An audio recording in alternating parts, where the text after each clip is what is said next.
ইতিমধ্যে আপনারা জেনেছেন যে গণ অধিকার পরিষদের বিপ্লবী সভাপতি জনাব নুরুল হক নূরের উপরে যে বর্বরচিত হামলা, এই হামলার 18 দিন পেরিয়ে গেলেও আজ পর্যন্ত আমরা বিচারের কোনো কুল কিনারা দেখি নাই।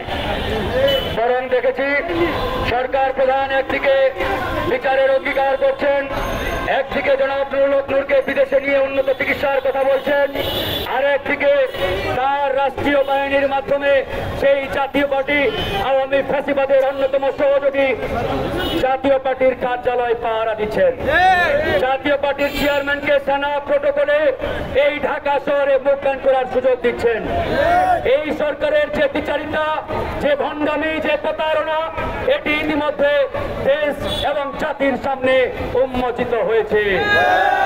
প্রিয় বন্ধুগণ, আমরা স্পষ্ট করে বলতে চাই, সরকার ভালো করেই জানে এই ভিপি নুরুল হক নূরকে, এই ভিপি নুরুল হক নূরের জন্ম না হলে, এই গণ অধিকার পরিষদের জন্ম না হলে আজকে ডক্টর মোহাম্মদ ইউনূস আপনি প্রধান উপদেষ্টার চেয়ারে বসতে পারতেন না। এই গণ অধিকারের কারণে আপনি আজকে সরকার প্রধান, আজকে আপনি ইন্টারিম সরকারের প্রধানের চেয়ারে বসেছেন। কিন্তু আমরা অবাক হয়ে লক্ষ্য করি, আপনি ওই চেয়ারে বসে যে ধরনের আচরণ শুরু করেছেন, এই আচরণ কোন অংশেই খুনি হাসিনার থেকে খুব একটা ব্যতিক্রম আমরা লক্ষ্য করছি না। প্রিয় ভাইরা আমার, বিগত 17 বছর কোন রাজনৈতিক দলের কেন্দ্রীয় কার্যালয়ে এভাবে কোন দলীয় প্রধানকে কাপুরুষের মতো বর্বরচিত হামলার মাধ্যমে রক্তাক্ত করা হয় নাই। আমরা হাসিনার আমলে দেখেছি বিএনপির কেন্দ্রীয় কার্যালয়ে পুলিশ গিয়ে ভাঙচুর চালিয়েছে, কিন্তু কোন নেতাকে সেই কেন্দ্রীয় কার্যালয়ে পিটিয়ে রক্তাক্ত করে নাই। আজকে এই বিপ্লব পরবর্তী সময়ে ডক্টর মোহাম্মদ ইউনূসের নেতৃত্বাধীন সরকারের আমলে আজকে গণ অধিকার পরিষদের কেন্দ্রীয় কার্যালয়ে পুলিশ এবং সেনাবাহিনীর যৌথ হামলার মাধ্যমে বিপ্লবী সভাপতি নুরুল হক নূরকে রক্তাক্ত করা হয়েছে। এখান থেকে একটা বিষয় স্পষ্ট, এই পুলিশ প্রশাসন এবং এই সরকারের ভিতরে আওয়ামী ফ্যাসিবাদের দোসর রয়ের দালালেরা পরতে পরতে ছড়িয়ে ছিটিয়ে রয়েছে। এই কথা বিগত 1-1.5 বছর ধরে আমরা বলে আসছি। এই প্রশাসনকে আওয়ামী ফ্যাসিবাদ মুক্ত করতে যদি না পারি, এই পুলিশকে আওয়ামী ফ্যাসিবাদ মুক্ত যদি আমরা করতে না পারি, আজকে ভিপি নূরের চেতনা তারা করেছে, আগামীতে বিএনপি, জামাত, এনসিপি কাউকে ছাড় দেবে না। বিএনপি যদি মনে করে আমরা ক্ষমতায় চলে এসেছি, আমরা ভালো আছি, আমাদেরকে এই পুলিশ প্রশাসন প্রটোকল দেবে, তাহলে বিএনপির প্রতি আহ্বান জানাবো, বিগত 16-17 বছরের ইতিহাসটা একটু চোখ বুলান, একটু চোখ বুলান। এই প্রশাসন, এই পুলিশ এখনো ভারত কর্তৃক নিয়ন্ত্রিত এবং পরিচালিত।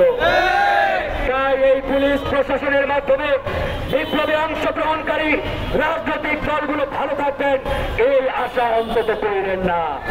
প্রিয় ভাইরা আমার, আজকে জনাব নুরুল হক নূর হাসপাতাল থেকে রিলিজ দিয়েছে।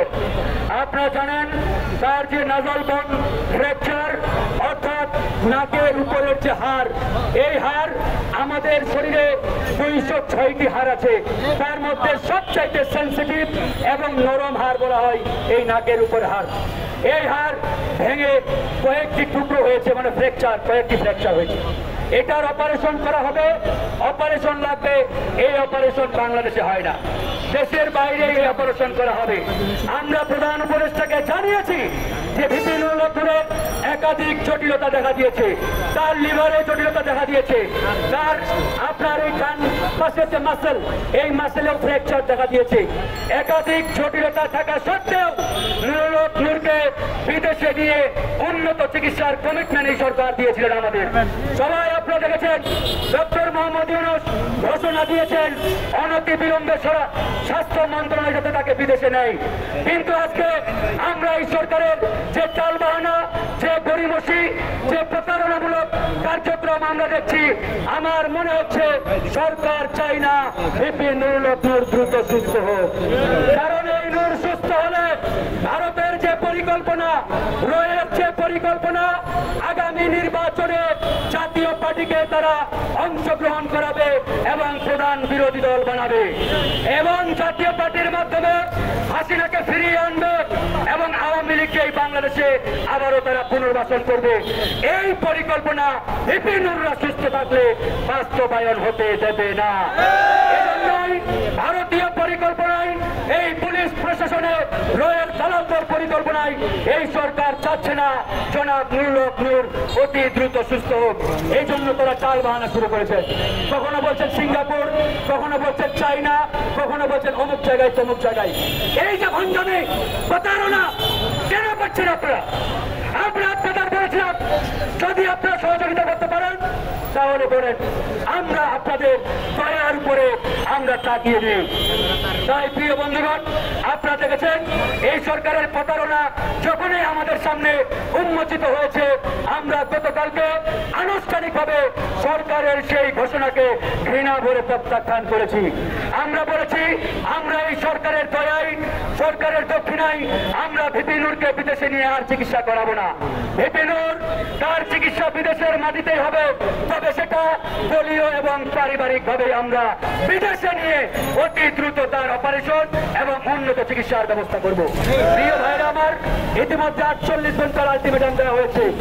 আমরা এতদিন নরম সুরে কথা বলেছি, আজ থেকে আর নরম সুরে কথা হবে না।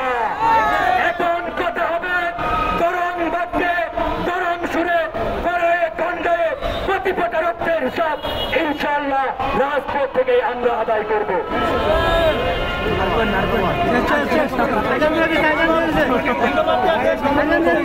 আগামীকালকে 48 ঘন্টা শেষ হবে। এরপরে আগামী বুধবার আমাদের রাজপথে কঠোর কর্মসূচি থাকবে। সেটা কোন কর্মসূচি সেটা আপনারা সেদিনেই দেখতে পাবেন।